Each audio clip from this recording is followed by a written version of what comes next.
Can we start with the use cases for robotics, which range from agriculture to aerospace? Where are the AI-driven breakthroughs happening? I think when you think about the robotics and automation landscape, what's interesting is over the last few years is its breadth. So historically, robotics very focused on areas like aerospace or car manufacturing, and really as greater levels of intelligence get built into automated systems, that use case is broadened. So that can go into areas like warehouse automation, food and beverage, lighter manufacturing, more capable, more flexible, easier to program robots, enable more use cases. Different parts of the economy can start to be served with automation. The big question is productivity gains. Are we starting to see them? You and I were having a conversation about how this is starting to feed into manufacturing ISM.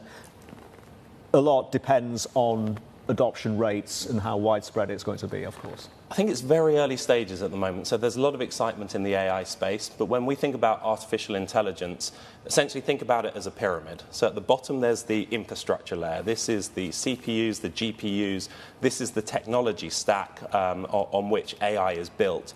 The next layer is that technology stack, areas like the cloud computing players that are starting to see a bit of an acceleration in growth enabled by AI. And then on top of that, so the technology, the infrastructure are all enabling the applications. But we're very much at the early stages there. What we see further down the line, 3-5 years, is actually that pyramid starts to invert. So the infrastructure and the technology continue to be really, really important. It underpins all of the opportunity, but potentially the economic value is really created at the top of the pyramid. You could potentially look at similar areas where there have been technological shifts, 3G, 4G, 5G. Was it the infrastructure players that derived all of the value, or was it the applications that sit on top of that that made the business models that change the world around us? And we think that's more likely to provide some interesting or maybe undiscovered investment opportunities going forward. And Tom, as rates start coming down and we see a new CapEx cycle kicking off, we're likely to see investment in exactly those things? Mm-hmm.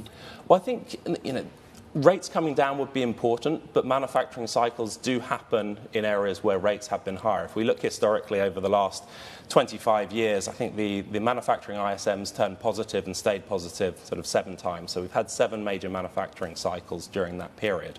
And that appears to maybe be happening now. So in April, the ISM turned positive for the first time in maybe 16, 17 months.